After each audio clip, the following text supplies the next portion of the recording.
महाकालेश्वर महादेव भगवान की जय। आपसी सौहार्द जिसके बारे में हम हमेशा बातें करते हैं, सोचते रहते हैं कि हमें आपसी सौहार्द कैसे बनाकर रहना चाहिए। आपसी सौहार्द बनाए रखने के लिए पूरे देश में एक पाठ्यक्रम होना चाहिए। पहले हम जान लें कि आपसी सौहार्द है क्या।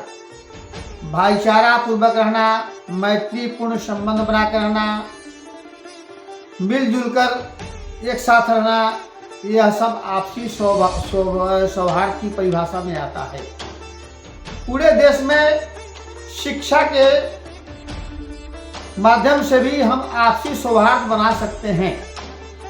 कारण पूरे देश में शिक्षा नीति एक बनाकर अध्यापक और अधिकारियों के व्यक्तित्व को उनके चित्त के निर्माण में आवश्यक विषयों पर पाठ्यक्रम तैयार कराकर उन बच्चों को प्रदान करते रहें। इससे भी आपसी सौहार्द में हमें लाभ मिल सकता है, हम उसमें सफलता प्राप्त कर सकते हैं। शिक्षा के उपरांत आपसी सौहार्द बढ़ता दिखे तो हमारे समाज के लोगों को भी संगठन के माध्यम से शिक्षकों को और बच्चों को समय समय पर प्रोत्साहन देने के लिए एक गोष्ठी के माध्यम से, एक मंच के माध्यम से उन्हें सम्मानित करना चाहिए, ताकि वे आपसी सौहार्द बनाने में ज़्यादा से ज़्यादा अपना समय प्रदान करें, बच्चों में शिक्षा प्रदान करें, अब बच्चे भी उसको समझें। आपसी सौहार्द इस समय देश की एक महत्वपूर्ण समस्या बनी हुई है।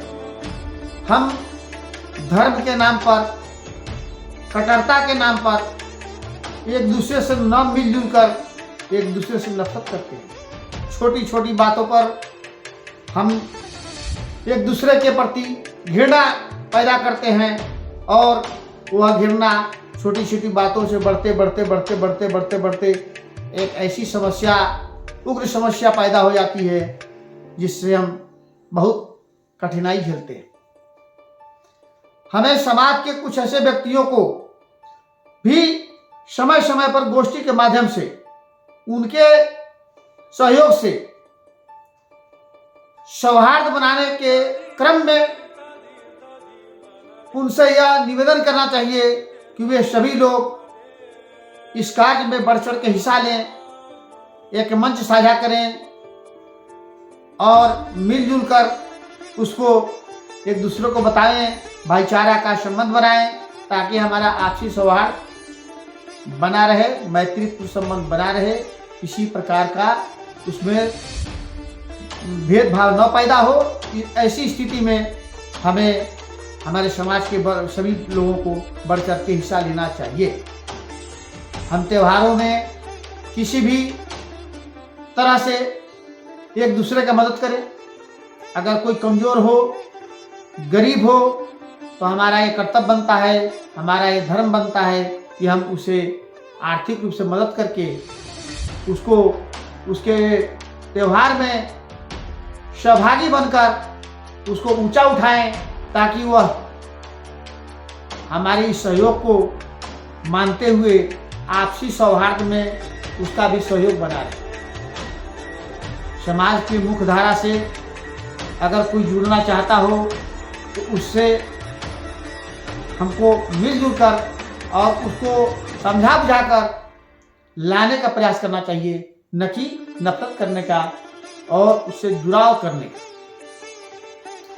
हम चाहते हैं कि हम हर समय आपसी सौहार्द बनाने में बढ़ चढ़ के हिस्सा लें। अगर हम ऐसे ही सभी लोग मिलकर एक दूसरे के प्रति स्नेह पैदा करेंगे, उनके प्रति उदारता लाएंगे, तो हमारा आपसी सौहार्द बनता रहेगा।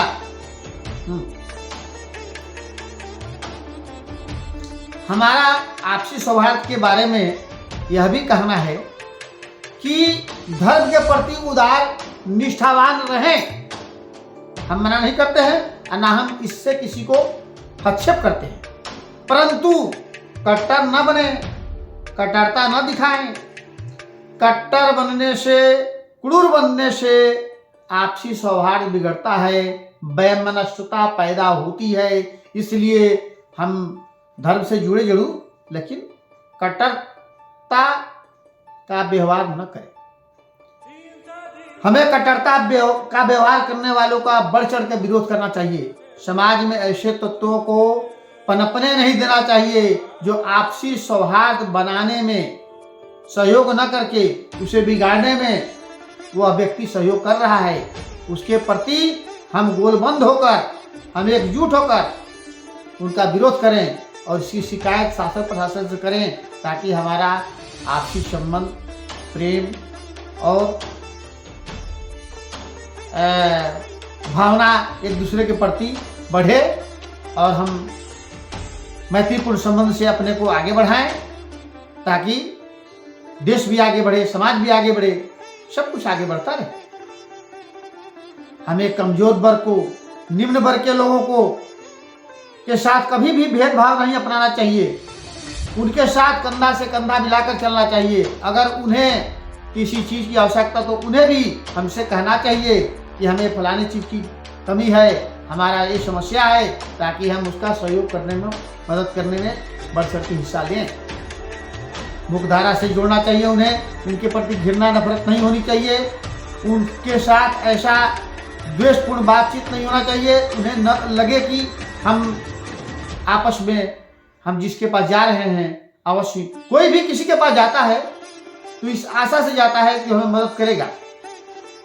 तो अगर ऐसा सोचकर कोई हमारे पास आ रहा है और हम उस लायक हैं, तो हमें उसका सहयोग करना चाहिए, क्योंकि उसने बड़ी ही आशा से आपके पास आया है और भगवान ने आपको इस लायक बनाया है। इस बात की खुशी भी होनी चाहिए।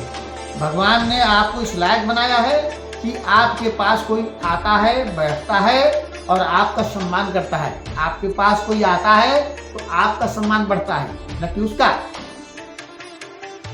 आप जैसे ही कोई आपके दरवाजे आए, आपके चेहरे पर खुशी की भावना नजर आती हो, तो दोनों का सम्मान मैत्रीपूर्ण दिखता है।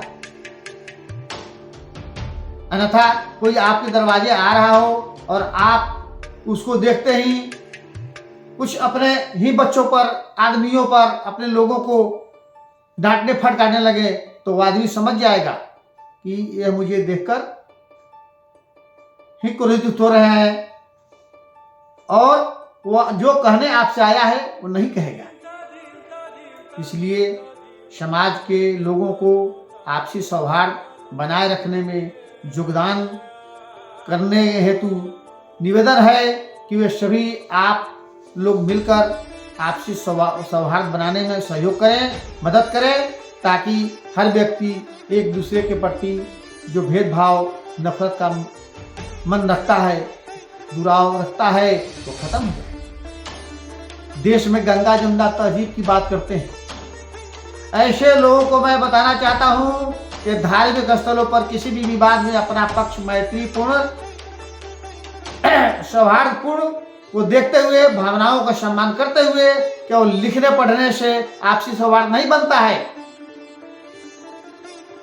उसको बनाने में सहयोग करना पड़ेगा, आगे आना पड़ेगा, आगे बढ़ चढ़कर हिस्सा लेना पड़ेगा, ताकि हम समाज के मुख्यधारा से कटने वालों को, उन्हें अपने मुख्यधारा से जोड़कर उनका सम्मान करें। यही हमारी एकता है, अखंडता है। अखंडता एकता की बात करने से नहीं होती है, उसको अपने दिल में लाना पड़ता है, अपने दिल से दूसरों को दिल में बैठाना पड़ता है। तब हम देश के प्रति अखंड भारत की सपना देखेंगे, देश के प्रति सौहार्दपूर्ण वातावरण रखेंगे, तभी हमारा देश विकसित होगा। एक दूसरे की भावनाओं को ठीक से हम समझ लें, यही आपसी सौहार्द। आपसी सौहार्द में सामाजिक और सामूहिक विकास होता है, आर्थिक विकास होता है, सामूहिक विकास भी होता है। एक मुनि जिनका नाम सिद्धार्थ मुनि था, उनका मानना था कि आपसी सौहार्द बनाए रखने के लिए पूरे देश में सद्भावना का माहौल बनाया जा सकता है। एक दूसरे के धर्म का सम्मान करना चाहिए, तभी यह संभव है। आपसी सौहार्द बनाना छोटी बात नहीं है। आपसी सौहार्द आप जितना ही बनाएंगे, उससे आपका सम्मान कद बढ़ता जाएगा। आप समाज के स्थान प्राप्त व्यक्ति कहाएंगे, आप एक सम्मानित व्यक्ति कहाएंगे। इसलिए हम आप सबसे, सभी श्रोताओं से, सभी बंधुओं से निवेदन करते हैं कि आपसी सौहार्द बनाने में सहयोग करते रहें। आगे भी हम इस बात को के पर चर्चा करने के लिए आपसे अगले कड़ी में जुड़ेंगे। आज यहीं पर हम कथा का विश्राम करते हुए सादर अभिनंदन करते हैं।